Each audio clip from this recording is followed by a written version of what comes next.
to page 284. Okay? You know, as a kiruv rabbi, I'm often confronted with the question by students, by returnees to Torah observance, you know, which mitzvah do I take on?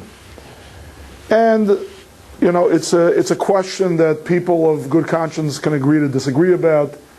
Do you start with those mitzvahs, those commandments that are most central to Jewish observance? Do you do the ones that are about Jewish identity? Do you do ones that are addressing a specific need of the specific student? I'd like to suggest an idea of a mitzvah that's the path of least resistance. I can't imagine a mitzvah that in a certain sense is easier to perform than the mitzvah we're going to be talking about tonight. And that is counting. Simple counting. It's not a long prayer service. It's not even striking a match and lighting candles. You make a bracha, you count a number, done. That's the mitzvah. What mitzvah are we talking about? Well, before I talk about the mitzvah, let me talk about a holiday. We are right now in an intermediate time of the year. We're a little bit more than midway between the festivals of Pesach, of Passover, and Shavuos.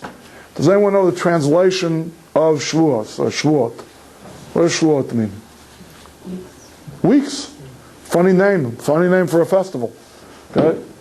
I mean, now we have a lot of funny stained glass names. You know, the Festival of Tabernacles, I think is what Sukkot is usually translated as. Why is it called the Festival of Weeks? Anybody know? Yes, Elise. I make the assumption that we're counting from the end of Pesach to the holiday of Shavuos. So you and it's weeks. It's 7 weeks. Okay. So it makes sense that you're going to since you're counting towards the end towards this period of time that you would say weeks. Okay. Very good. Just one little inaccuracy. It's not the end of Pesach, it's the second day of Pesach. Anyway, the mitzvah, there are two mitzvahs in the Torah. Yes, Audrey, what did you want to say? No, I mean, but isn't also when you're doing the Sefirat, that each week it changes the focus. Very good. You're stealing my thunder. That's going to be the topic of tonight's class. Okay. Basically, there are two mitzvot in the Torah that deal with something called the HaOmer. Okay, one of which is no longer applicable because we lack the Holy Temple in Jerusalem, and one of which is still applicable, although it is a matter of some controversy if it's still binding on a Torah level or at this point it's of a rabbinic level. But anyway, the two mitzvahs are the Karban HaOmer, the sacrifice, the offering of the Omer, and the other is Sefirat HaOmer, the counting of the Omer.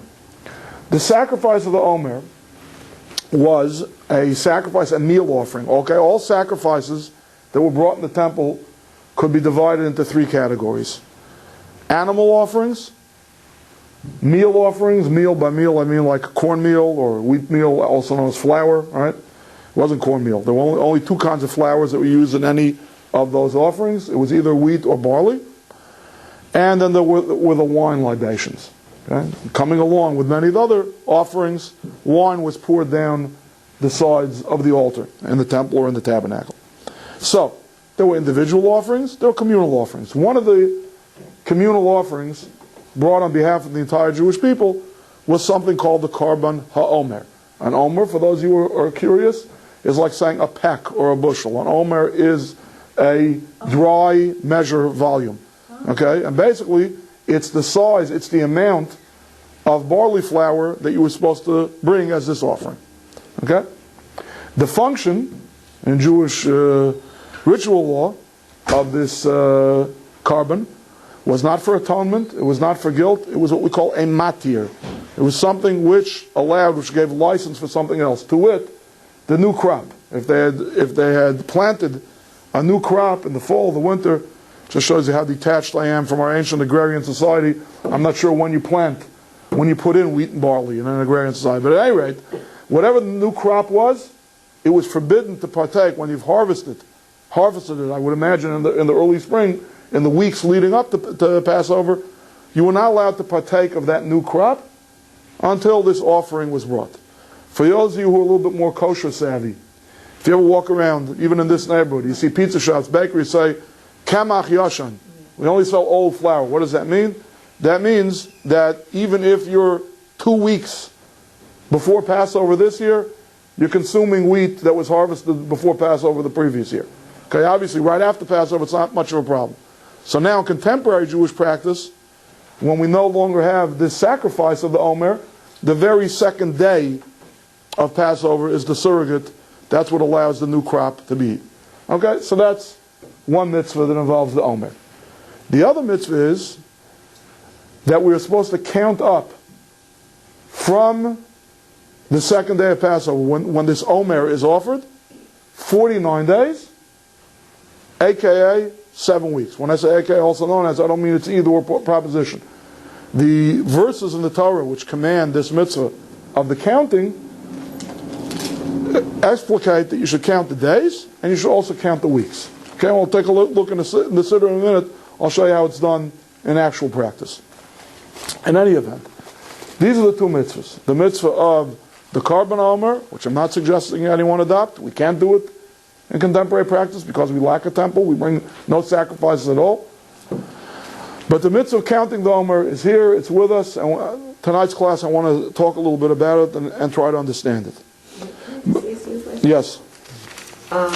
This goes all the way back. I could be mistaken. I think I remember that there are certain things during the 7 weeks that we are and are not allowed to do.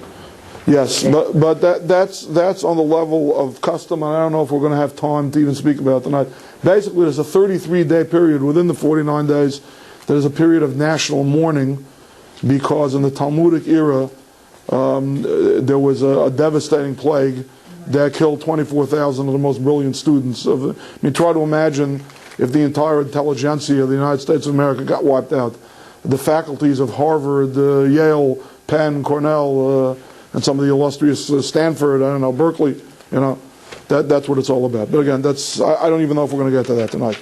That's more on the level of custom. Continue, or everything that we couldn't do before? It's two different customs. It depends. There's a split here between Ashkenazim on the one hand and Sephardim and Hasidim on the other hand. Everyone keeps 33 days of mourning. The question is it the first 33 days of the count? Or is it from Rosh Chodesh Iyar until the 3 days before Shavuot with 1 day off for Lag BaOmer? Okay. At any rate, take a look on page 287. Okay? And in the English Art Scroll Siddurim, it's done very well. First of all, they alternate bars of white and gray, so it's easy on the eyes to keep up with the count. They're convenient enough to put the Arabic numeral of the day, both on the Hebrew only and on the English side. So if you look up to day 6, we count days. Today is 1 day of the Omer, today is 2 days of the Omer, and so on.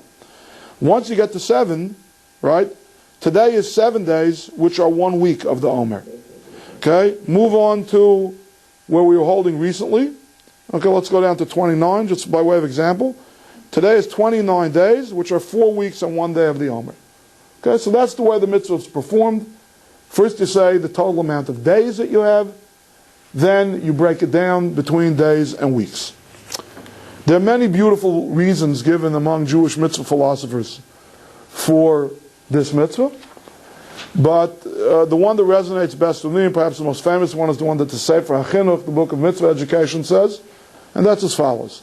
Obviously, it's pretty manifest. You don't have to go to the oral Torah, you don't have to read too much commentary to see that this is a mitzvah that's connective tissue between the two holidays, between Passover and between Shavuos. What do we celebrate? What is the Kedushat Azman? What is the sanctity of time? What's going on in the holiday of Shavuos? Does anyone remember?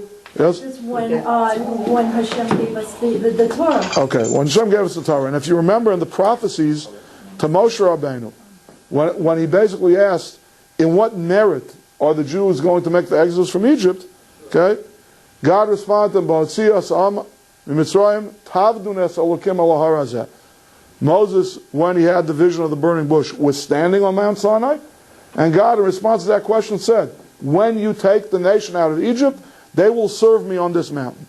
Service in this context means they will hearken to my word, they will receive a mass national prophecy from me, also known as the giving of the Torah, the revelation at Sinai. Right?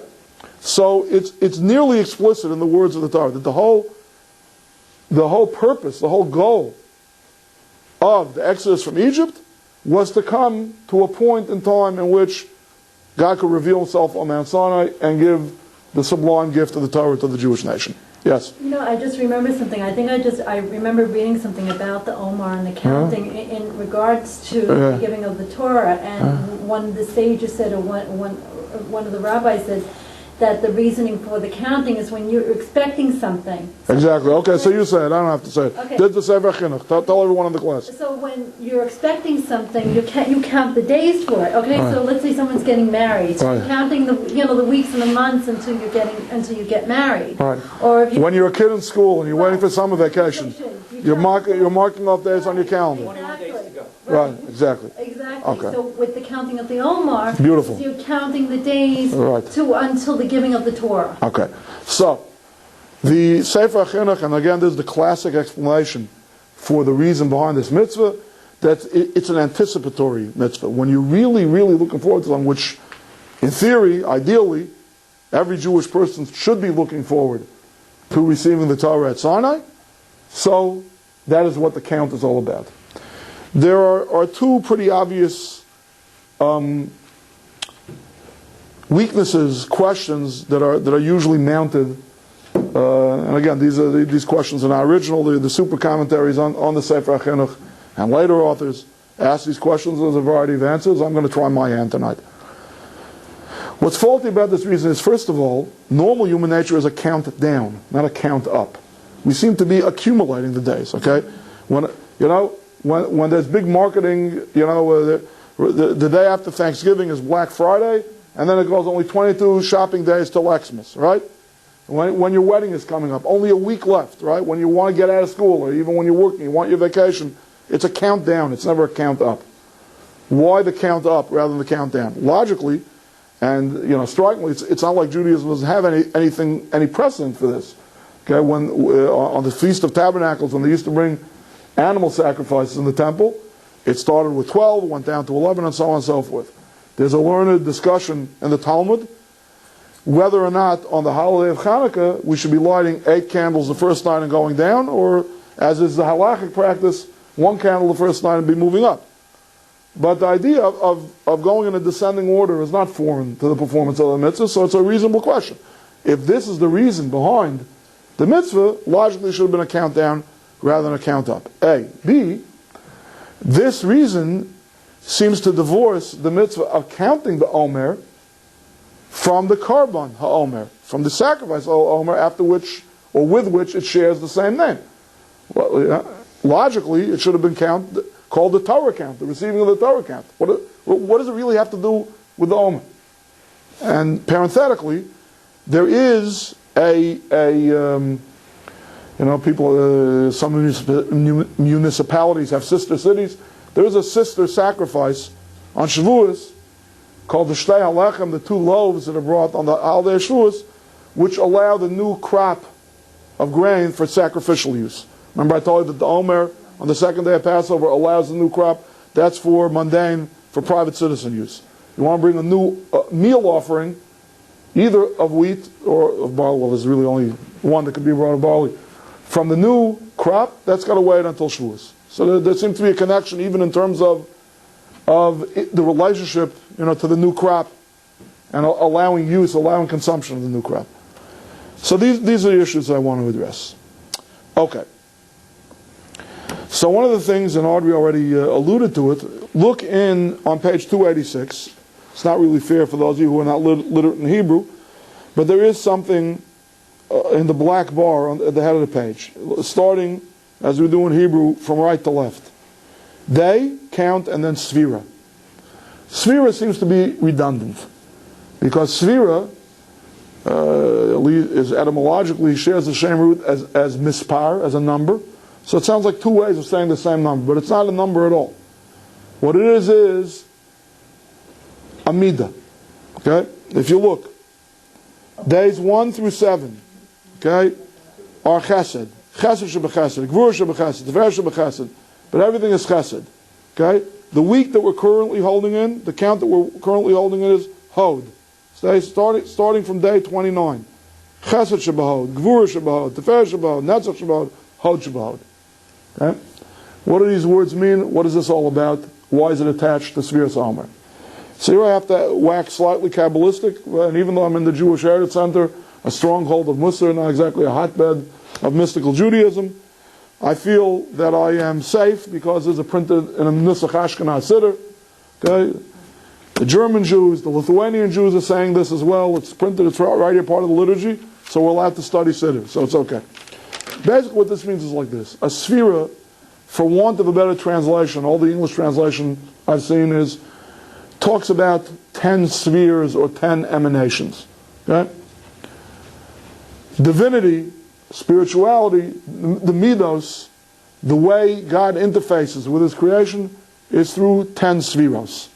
These 10, whatever you want to translate them. Again, I'm just going to use the Hebrew word. Sphira is the singular, spheros is the plural. Okay? And they are as follows.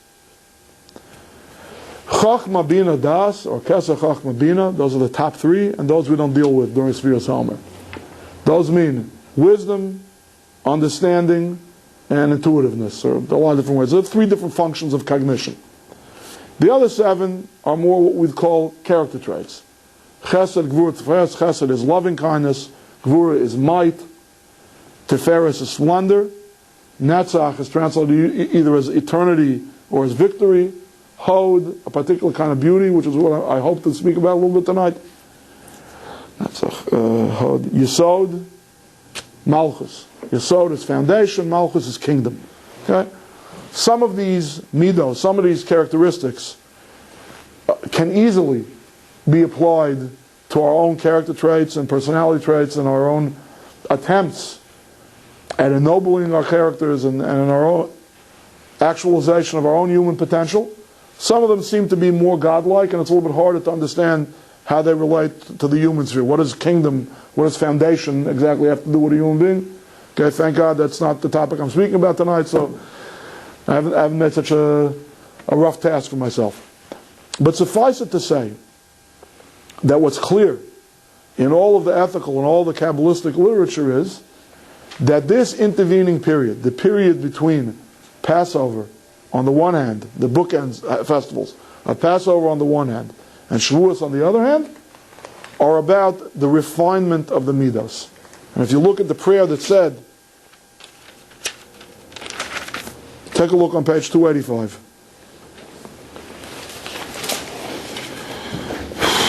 The bottom paragraph really kind of says it all. Dan, you want to read it out loud for the rest of the class? Master of the universe, the bottom paragraph on 285. Master of the universe, you commanded us through Moses, your servant, to count the HaOmer count in order to cleanse us from our incrustations of evil and from our contaminations, as you have written in your Torah. You are to count from the morrow of the rest day, from the day you brought the HaOmer offering that is weighed. They are to be 7 complete weeks. Until the morrow of the 7th week, you are to count 50 days, 285. so that the souls of your people Israel be cleansed of their contamination. Therefore, may it be your will, Hashem, our God, and the God of our forefathers, that in the merit of the HaOmer count that I have counted today, may there be corrected whatever blemish I have caused in the Sefirat. Okay, you've read enough. Okay, it's a very overtly mystical passage, prayer. Okay, a blemish in the Sefirat, but in a more direct human terms, what it means is the blemish in my own character traits. Okay, if chesed, if there's something wrong with my love of humanity, with my loving kindness, if I'm too narcissistic, if I'm too selfish, if I'm too self-centered, so that's what we're working on in every permutation of that, the way that relates to beauty and the way that relates to splendor and the way that relates to foundation. That's what we're working on the first week. And so it goes. We work day by day and week by week, and cumulatively what we're trying to accomplish, many of the great Jewish philosophers say, is this is all preparatory to the Torah. As the famous Mishnah in Pirkei Avos says, Ethics of Our Fathers, Derech Eretz Kadma l'Torah. Derech Eretz means character refinement, proper manners, much more than manners, internalizing the external behaviors that we call good manners. Okay, it's very easy to be a depraved human being and to be a very elegant, hypocritical dilettante on the outside. Right? The Germans were very refined, aristocratic, well-mannered people, and they had no problem, slaughtering 6 million innocents. Now, we're not talking about good manners. We're talking about sincere good manners, if you will. Character traits that flow from an inner nobility, from an inner refinement. That's what we're talking about over here. The Brisker Rav was once asked, why is it that even though we say that refinement of midos is so central to what it means to be a holy person, to be a good person, to be a Jew, why are there so few mitzvahs in the Torah devoted to it? In the Ten Commandments it says, thou shalt not covet. Elsewhere it says, love thy neighbor as thyself. It doesn't say anywhere in the Torah, go through the table of contents of any book in the Mussar canon, the Mussar literature, and you'll see it talks about alacrity, and it talks about patience, and it talks about generosity. Why is there no mitzvah in the Torah that says, don't have a short fuse? Be generous. All right? And so on. Nothing like that. To which the Brisker Rav answered, he said, because the Torah was given to human beings, not the behemoths, not the animals. All right? It's a human audience. So we try to humanize ourselves. Try to humanize ourselves by working on our midos. Okay. Fine. So the first thing I want to talk about is midah development. I have to wait on questions right now, or I'm not going to be able to get my point across. The first thing I want to talk about is, what I want to address is the questions I asked, the count up rather than the count down, and the connection to the carbon HaOmer. And if time allows, I want to speak about a custom that's peculiar to the 33rd day of the HaOmer count, which is going to be tomorrow night. Okay, first things first. Let's go slowly. Number one. What do we mean when we talk about character development? Yeah? We know that there are certain criminal behaviors out there. Let's not talk like religious people for a moment. Let's talk like legal people. There are certain criminals behaviors out there that are basically incorrigible. Yeah? We know that there are people out there that are very recidivist. They can be sitting in prison for 10, 20 years or something. They get out, they're on the streets, 2 days later, they perpetrated the crime again. Is it for real, or is it a myth? We have a very nice Mussar literature, but we all know we have nature, we all know we have nurture. God dealt us a certain hand, certain DNA makeup, parents, educators, friends, role models, positive, negative. Whence the capacity to really, quote unquote, work on ourselves, change ourselves? Yeah. So my Rosh Yeshiva Zatzal, Rav Hutner, used to say, I believe it was in the name of Rabbi Salanter, the founder of the modern Mussar movement. I'm not 100% sure about who he attributed this insight to. I know it was not an original insight on his part, but I'm not sure which rabbi he was quoting. He said as follows. There's a famous passage in the Genesis narrative where the first human beings are commanded to dominate the animal kingdom.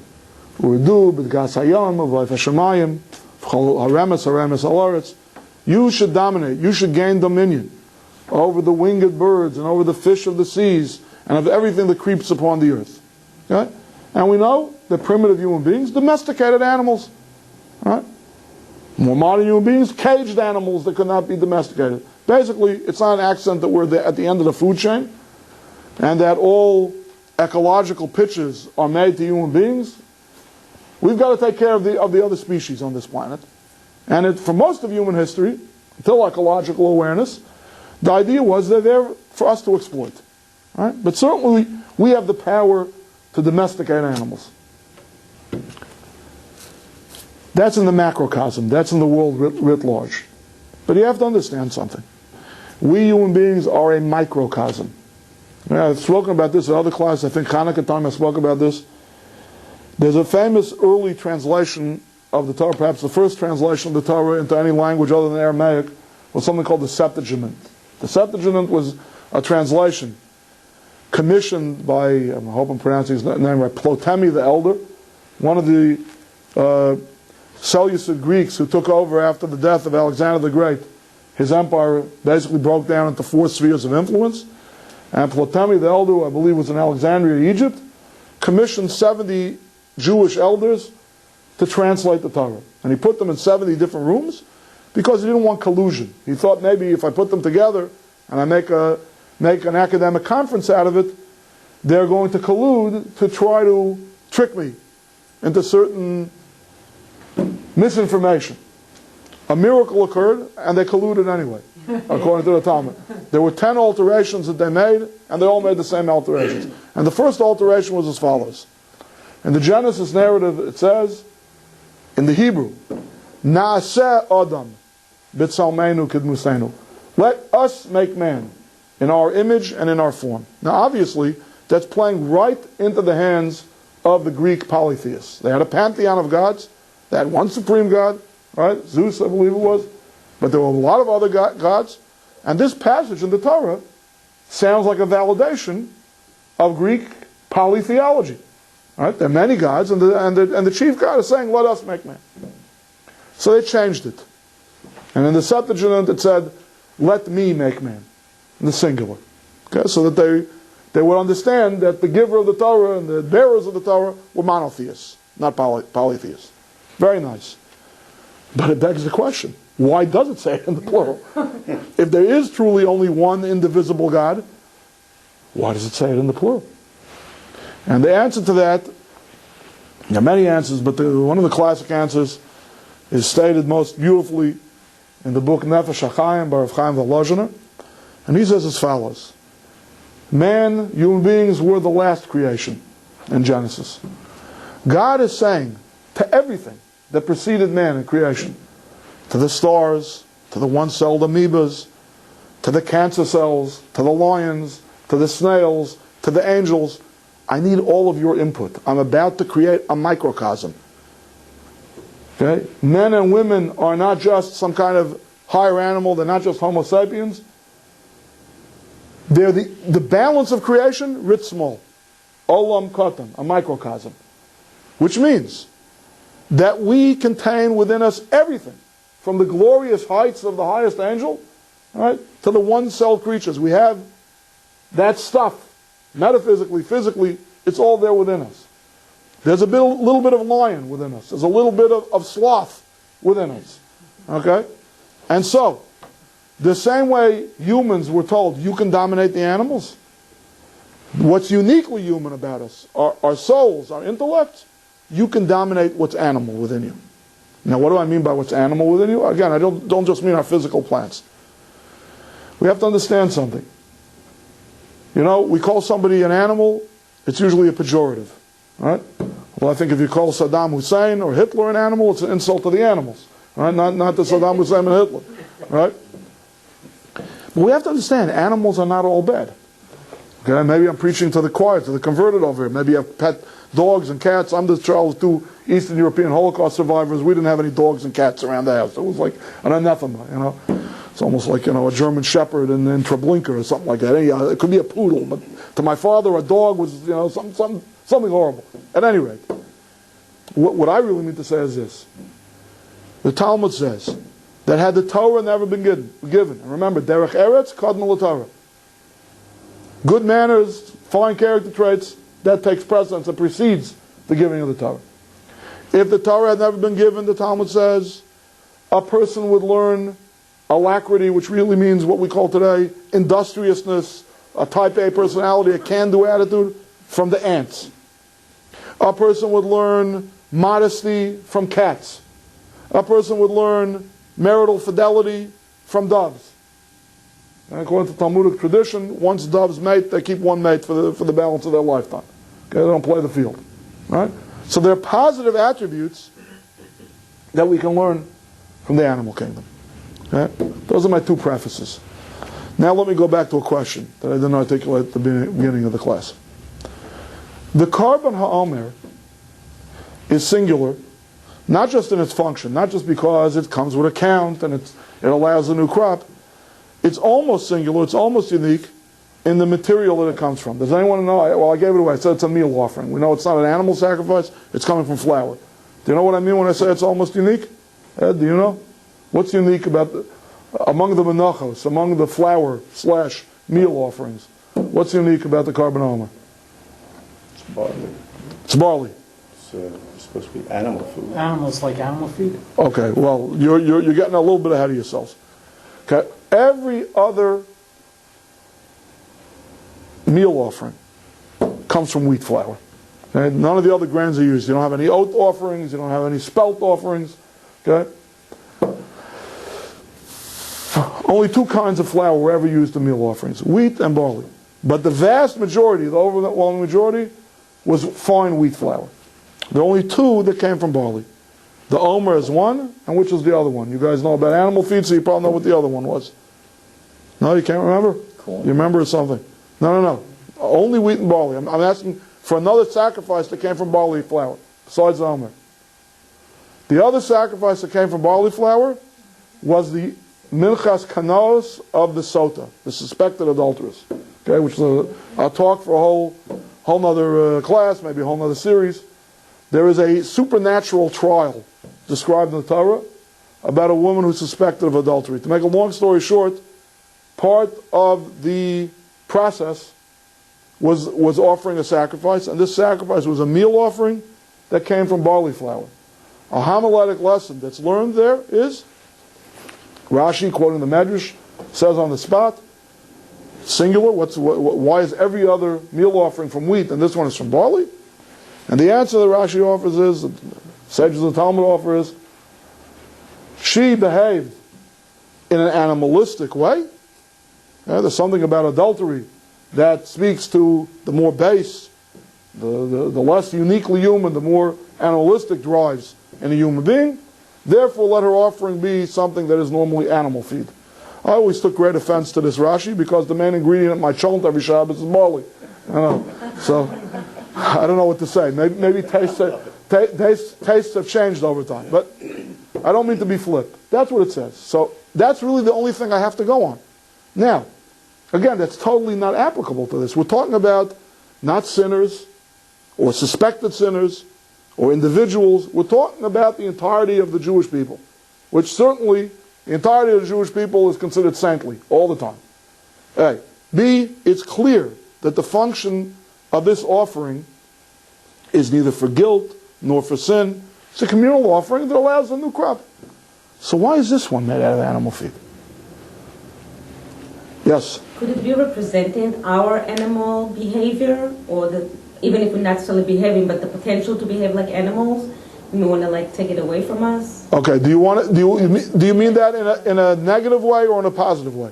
Well, in a positive way, that we get rid of that towards. Okay. So you're warm, but not exact. This is if I was an attorney in a courtroom, there'd be an objection that I was leading the witness. Okay. Good. You're paying attention. It's very good.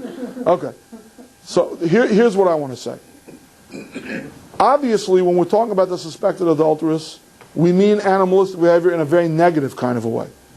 But what I think that we're saying over here, and the connection, if you will, and the reason why it's a count up and not a count down is as follows. Okay, remember my two prefaces over here.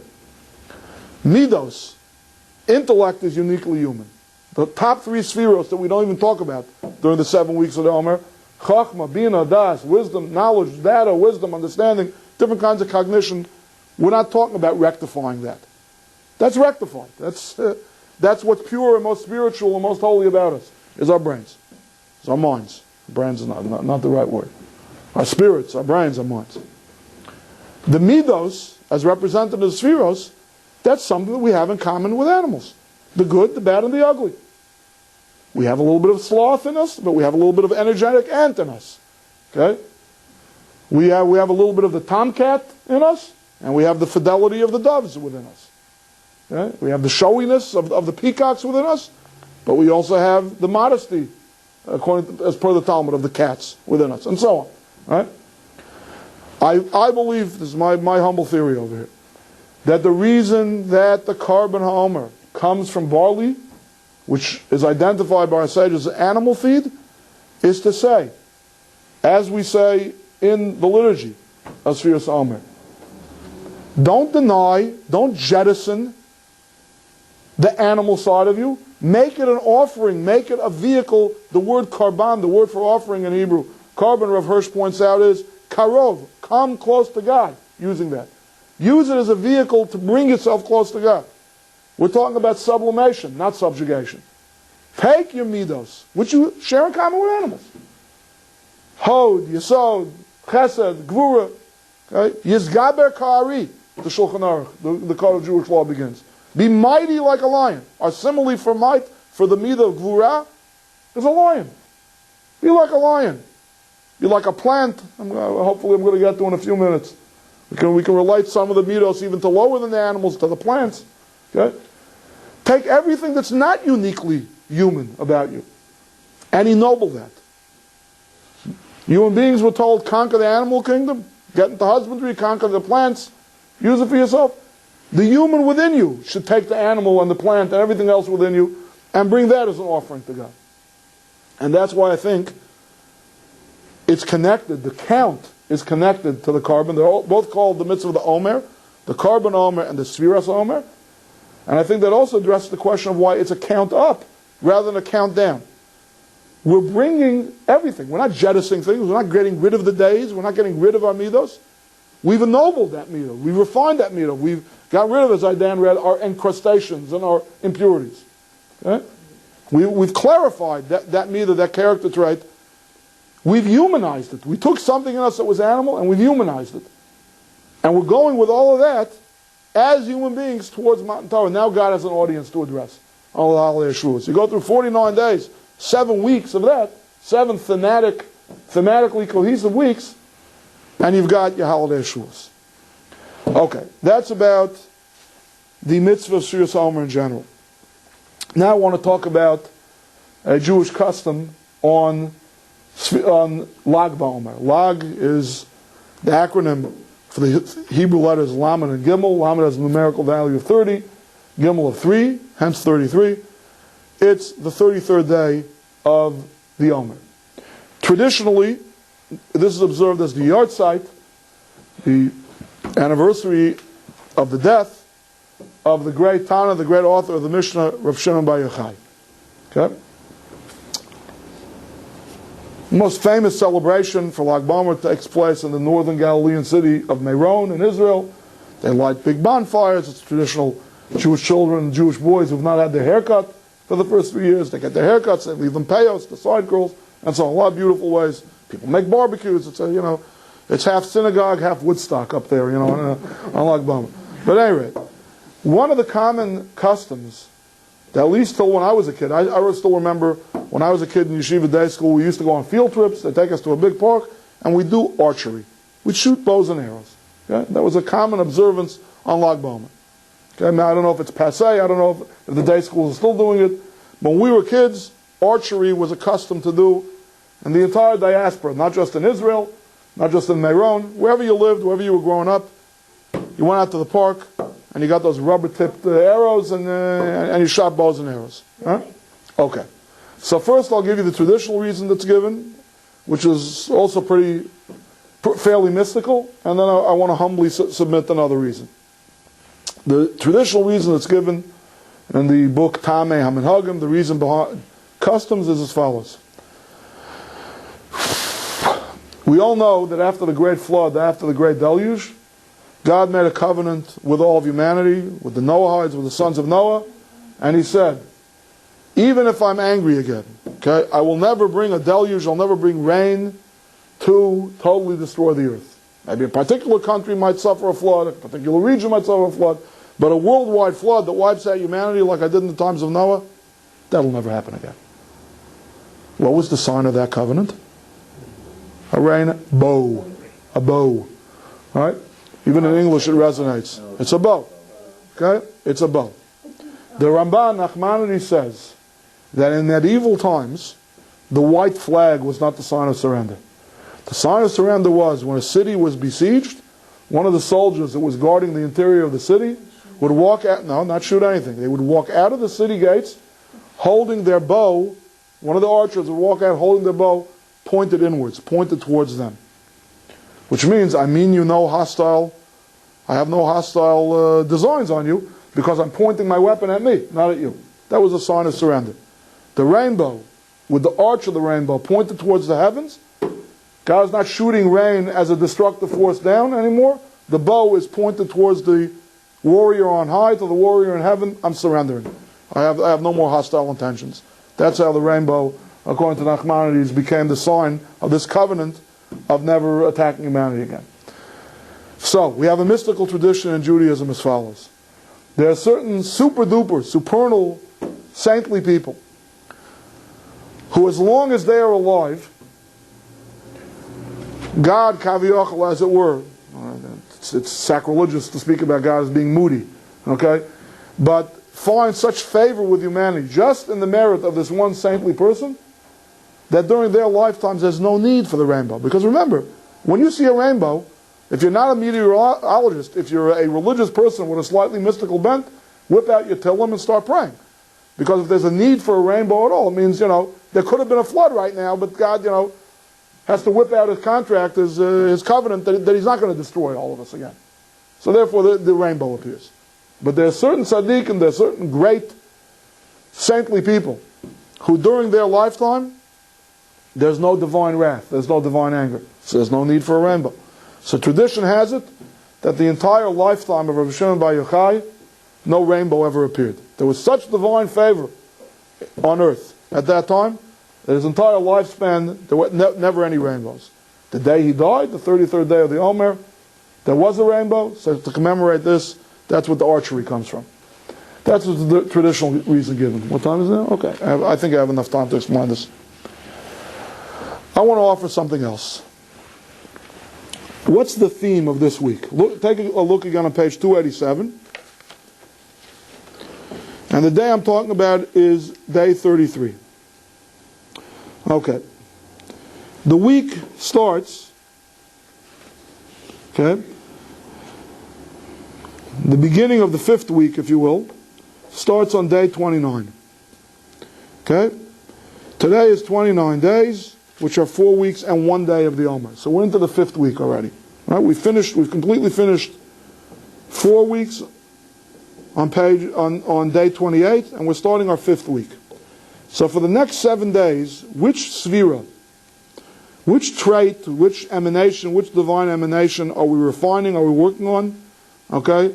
I think, Ms. Mbal, you're literate in Hebrew, aren't you? Hod.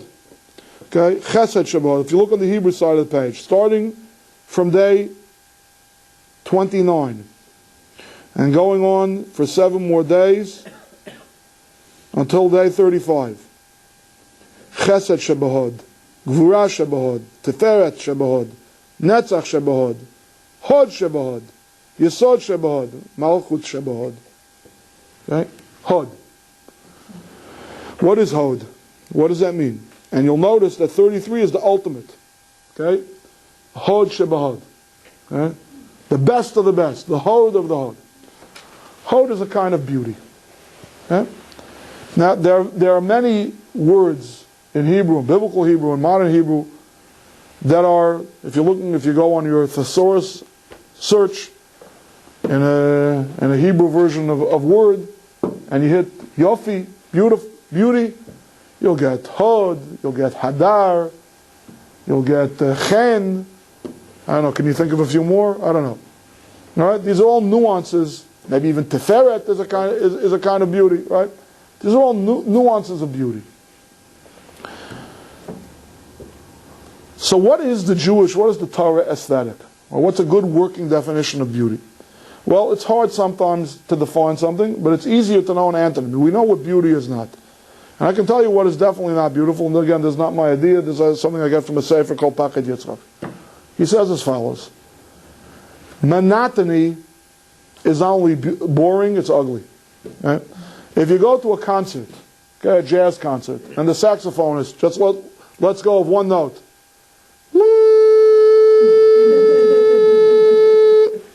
maybe it works in shul on Rosh Hashanah for the Tkiyah, right? But nobody at a good lounge, at a good bar, is going to pay money to hear an act like that. Ooh, wow, what a bravura performance. You should have heard him. It doesn't work, right?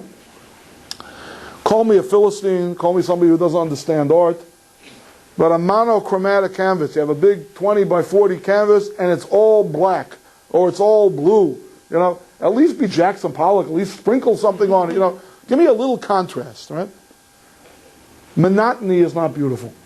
Monotony is ugly. Okay? You want beauty? You need some kind of contrast. Now, it can't just be a hodgepodge, okay? Jackson Pollock knew how to do it. You know, if I take a squirt gun of yellow paint and I start squirting up a blue canvas, even change the colors, yellow, red, green, that's not beauty either. You have to know how to harmonize the disparate elements. When you can bring contrasting things together harmoniously, right?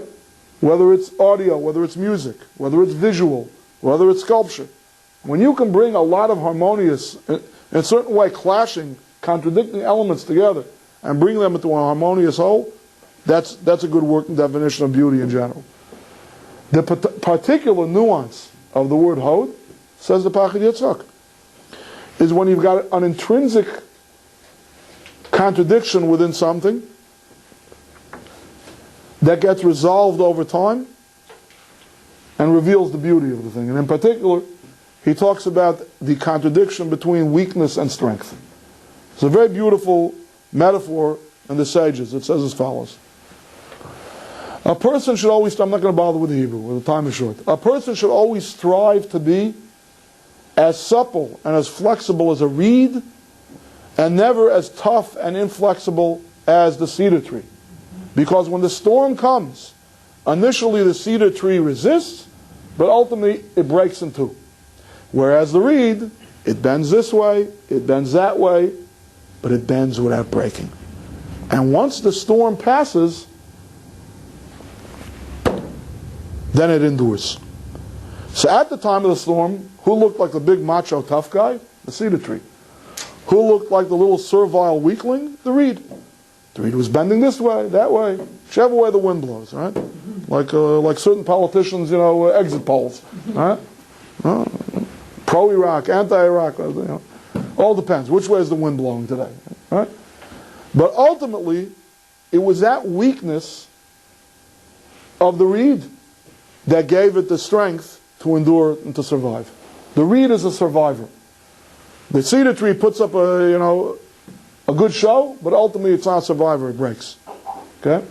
So the beauty of that contradiction, of harmonizing that contradiction, of the strength that masquerades its beauty and bounces back, that's the meter of hod. And he points out that almost anywhere in Tanakh, almost anywhere in the Bible, where you see the word hod being used, it's coupled with the word hadar. Hadar kvod hadacha yagidu, v'divrin efleisecha asicha.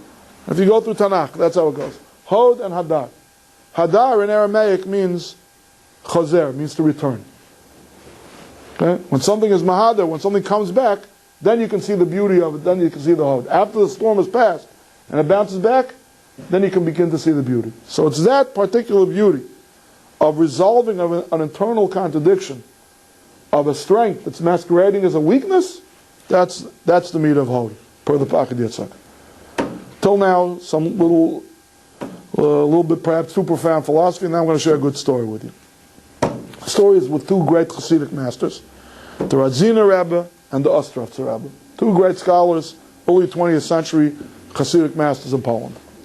The Radziner Rabbi is the more famous of the two. He had more followers, and he had made a great breakthrough. He rediscovered tchelis, the blue strand that's attached to the fringes of the tzitzis. He was the first one who did the research and made the breakthrough. Now, there are a lot of other theories of what might or might not be tchelis, but he was the first one who kind of resuscitated a long dormant mitzvah of the blue strand of the tzitzis. Anyway, the Radziner Rabbi was offered the post of chief rabbi of the town of Ostrovtz in Poland before the Ostrovtzer Rabbi, who eventually took the post, was. And he didn't want to take it. And there's a famous letter actually published in one of his works, where if you read between the lines, basically what he's saying is this: I'm a scholar. I've got important works to write, which is true. He contributed major books to Torah literature in the early 20th century. And quite frankly, I don't have time to be a politician. And the Kehillah, the Jewish city council in the town of Ostrovtz by then was already riven with a lot of politicking and a lot of internal strife. And there were various parties. There were the Bundists, and there were the labor Zionists, and there were the revisionist Zionists, and there were the religious parties, the Mizrahi, the Aguda. I don't have any time, and I'm going to have to strike compromises that I feel will mean that I've compromised my values. I can't do it. It's too big. I need a small little hamlet, a smaller town where things are a little bit quieter, and I have plenty of time for study and research and writing and so on. Several years later, he meets the Ostrovtzer Rebbe, who was not only a Hasidic master, but like I said, chief rabbi of this town. And he kind of ribbed him. And he said, "Nu, chief rabbi of Ostrovtzer, how are you getting along with your shul president, with the board over there?" It was basically said, "You're a sellout. You know, you must have checked your values at the door. Take that post. I saw that post." Yeah. And the Ostrovtzer Rebbe answered him as follows. He said, when King Saul died, and King David eulogized him, he said, "Mi yalamed livnei Yehuda keshes." Who will teach the sons of Judah the ways of the bow? Okay, among other things, King Saul was a great warrior king. King David was too, but King Saul was a great warrior king. He basically turned the tide in decades, or perhaps centuries, of battles against the Philistines. The first major breakthrough was King Saul. So he asked a fairly obvious question. He said, in the ancient arsenal, there were many weapons. There was a sword, there was a spear, there was a mallet, there was a shield, there was an arrow that went with the bow. Why is he praising him? Was it just a matter of historical fact that he was a great archer, King Saul? What does it mean, who will teach the sons of Judah the ways of the bow? You know, that's not the complete arsenal. It's not even, I would say, the mainstay. What you think would be the sword, hand-to-hand combat in the ancient world was what the warriors were more proud of. What does it mean to teach the sons of Judah the way of the bow? And it was a rhetorical question, and he answered it himself. He said, Radzina Rabbi, you want to know what King David meant? He said, every other weapon in the arsenal, the harder it is, the sharper it is, the tougher it is, the more inflexible it is, the better it is, the more efficient it is. You don't want a sword that's going to bend when it meets your opponent's belly. Right? You want one that will stay stiff and go right through, run him through. The bow is the only weapon in the arsenal that the more flexible it is, the more it can bend reed-like without breaking, the further it will shoot the arrow and the more efficient it is. He says, I'm waging war with my balabatim, with my shul president and my shul board, whatever I'm calling shul. In those days it was a killer, it was a citywide thing. But you have to sometimes know how to wage war without a full frontal assault. You have to know how to wage war like a bow, not necessarily like a spear or like a sword. Right? You have to know how to bend without breaking. And you have the last laugh, so to speak. After the winds have all passed, the stormy council meetings, whose agenda, who's the one standing up straight? Me. Okay, to bring it in for a landing, I want to say as follows. If we put these two thoughts together, the philosophy and the story, if the midah of Hod is the beauty of the reed that bends this way and bends that way and bends all the way over, almost to the point where it breaks its back, as it were, its spine, without breaking, and its beauty is that thing that looked like a weakness is really a strength, if that's the particular beauty that we're talking about, and the weapon that symbolizes that embodies that concept is the bow, perhaps, maybe, that's how Minig Yisrael Kadoshim, the custom of holy Jews, developed to shoot an arrow on Lag BaOmer, having nothing to do with the yahrzeit of Reb Shimon Bar Yochai. The midah, the Sefirat, we're working on our midas, we're working on our refinement. And the midah that happens, look in your Siddurim, day 33, you just need to be able to read the Arabic numeral. 33, bring your finger across under the column that says Sefirat, and it's Hod Shebahod. The ultimate in Hod is on the 33rd day of the Omer. So perhaps the reason for the custom, why on the 33rd day of the Omer we do archery, is to show that midah, that beauty of the bow, of the weakness that's masquerading as strength. And we have to know something, ladies and gentlemen. What this means on a national level and what this means on a personal level. On a national level, what nation seems weaker, seems more like a twig, like a little reed, than the Jewish people? Okay? Israel. Israel is only 60 years old, and Israel at least has some tanks and some nuclear weapons. Okay? I'm talking about a nation that survived 2 millennia plus in diaspora, without their own government, without their own land, without a standing army, in many places without the ability to even be a member of a guild or land ownership, or any of the accoutrements that we normally associate with strength, with survival, with flourishing. We didn't have anything. And empires fell, rose and fell during that time, and we're still here. But on a personal level, what it means is, sometimes when things seem the darkest, okay, in our personal lives, when things look like, God, you're overloading me, you're putting burdens on my back, you're about to break my back, I'm bending to the point where I feel my vertebra cracking. This is it. This is going to be the end. That can be the springboard. A second later, Shuas Hashem Ke'evan, the salvation of the Lord can be instantaneous. Sometimes, from those darkest moments in our lives, we can derive strength. We can derive that bounce-back ability, that our internal strength and the beauty of resolving that contradiction will come to the fore. And I want to wish everybody a very good Sefirat HaOmer and Tikkun Amidus, and we should all be Makabel the Torah on the holiday of Schwartz in a way that speaks to our intellects, that speaks to our character traits, and in a way that we can live fully realized lives as Jews and as human beings. And now I believe there is a collation in the next room, and Ed is going to bring up the drinks.